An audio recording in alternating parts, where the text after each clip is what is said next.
یہ لو میری سنت، یہ لو میرا قرآن، یہ لو میری سنت۔ الحمدللہ وکفا وسلام علی عباده الذین اصطفى، اللہم صل علی سیدنا محمد وعلی آل سیدنا محمد وبارک وسلم۔ جناب نبی اکرم صلی اللہ علیہ وسلم کی مبارک داڑھی گھنی تھی۔ مسلم شریف جلد 2 میں ہے، حضرت براء بن عازب رضی اللہ تعالیٰ عنہ سے مروی ہے کہ آپ صلی اللہ علیہ وسلم کی مبارک داڑھی گھنی تھی، اور حضرت جابر بن سمرہ رضی اللہ تعالیٰ عنہ کی روایت ہے کہ آپ صلی اللہ علیہ وسلم کی داڑھی کے بال گھنے تھے۔ حضرت ابوبکر صدیق رضی اللہ تعالیٰ عنہ کی بھی داڑھی گھنی تھی، اور حضرت علی رضی اللہ تعالیٰ عنہ کی داڑھی تو اس قدر گھنی تھی کہ سینے کے دونوں طرف کو گھیرے ہوئے تھی۔ البتہ حضرت عثمان کی گھنی داڑھی نہیں تھی۔ حضرت ابو ہریرہ رضی اللہ تعالیٰ عنہ سے روایت ہے کہ جناب نبی اکرم صلی اللہ علیہ وسلم کی داڑھی مبارک کالی تھی، یعنی مبارک بال سیاہ تھے، البتہ آخر عمر مبارک میں چند بال سفید ہو گئے تھے۔ مسلم شریف جلد 2۔ حضرت انس رضی اللہ تعالیٰ عنہ سے مروی ہے کہ آپ صلی اللہ علیہ وسلم بہت کثرت سے سر میں تیل لگاتے اور داڑھی مبارک میں کنگھی فرماتے تھے۔ مشکات شریف۔ ابن جریر فرماتے ہیں کہ آپ صلی اللہ علیہ وسلم کے پاس ہاتھی کے دانت کی کنگھی تھی جس سے داڑھی مبارک میں کنگھی فرماتے تھے۔ حضرت عائشہ صدیقہ رضی اللہ تعالیٰ عنہ سے روایت ہے کہ آپ صلی اللہ علیہ وسلم آئینہ دیکھ کر داڑھی مبارک درست فرماتے، اور دوسری روایت میں ہے حضرت عائشہ فرماتی ہیں کہ جب داڑھی میں کنگھی فرماتے تو آئینہ دیکھتے تھے۔ اور فتح الباری جلد 2 میں ہے، حضرت عائشہ رضی اللہ تعالیٰ عنہ فرماتی ہیں کہ آپ صلی اللہ علیہ وسلم ہمیشہ مسواک اور کنگھی اپنے پاس رکھا کرتے تھے۔ اور ملا علی قاری رحمۃ اللہ علیہ فرماتے ہیں کہ آپ صلی اللہ علیہ وسلم تیل اور کنگھی ہمیشہ رکھا کرتے، حتیٰ کہ سونے کے وقت بھی کنگھی رکھ دی جاتی تھی۔ سفر میں بھی آپ صلی اللہ علیہ وسلم کنگھی اپنے پاس رکھتے تھے۔ اس سے معلوم ہوا کہ جیب میں کنگھی رکھنا سنت ہے۔ کنگھی کرنے کا مسنون طریقہ، تو یہاں پر یہ بات یاد رکھنے کی ہے کہ حضور اکرم صلی اللہ علیہ وسلم کو ہر چیز کو دائیں سے ابتدا کرنا پسند فرماتے تھے،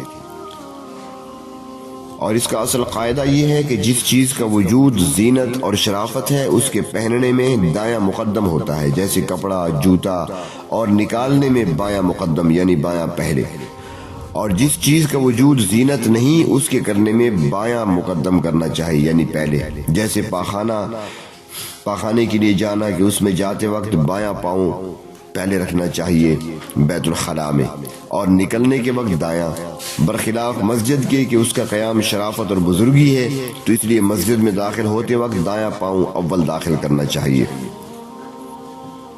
مشکات شریف میں ہے، حضرت عطاء بن یسار فرماتی ہیں کہ آپ صلی اللہ علیہ وسلم نے ایک شخص کو دیکھا جس کے سر اور داڑھی کے بال منتشر اور پراگندہ تھے۔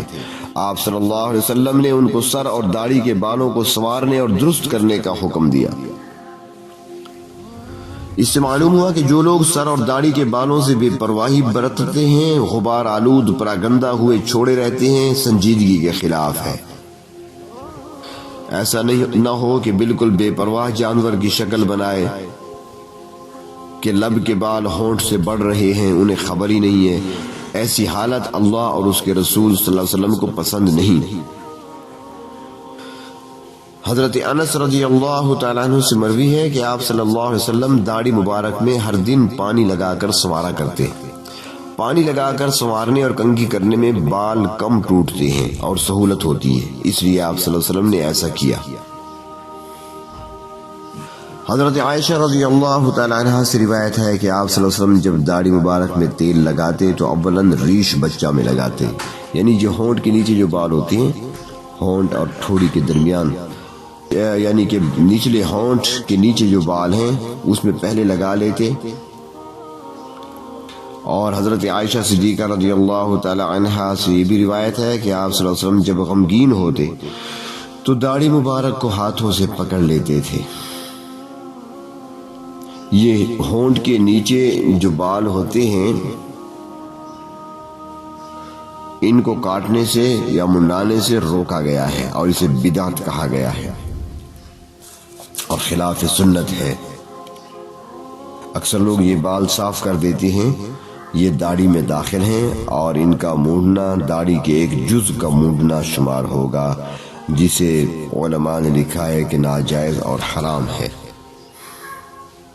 حضرت عمر فاروق رضی اللہ تعالیٰ عنہ نے ایک شخص کو دیکھا جس نے داڑھی چھوڑ رکھی تھی کہ اچھی لمبی ہو گئی تھی۔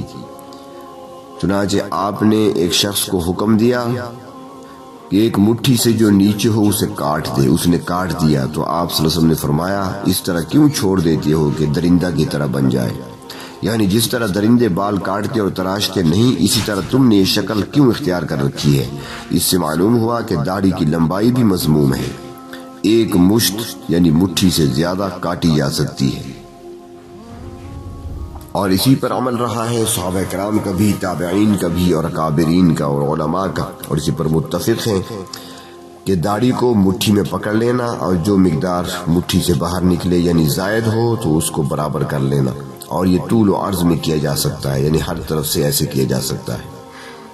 اللہ تبارک و تعالی جناب نبی کریم صلی اللہ علیہ وسلم کے اداؤں کو اور سنتوں کو اپنانے کی توفیق نصیب فرمائے۔ یہ لو میری سنت، یہ لو میرا قرآن، یہ لو میری سنت، یہ دکھلائے گی تم کو اب راہ جنت۔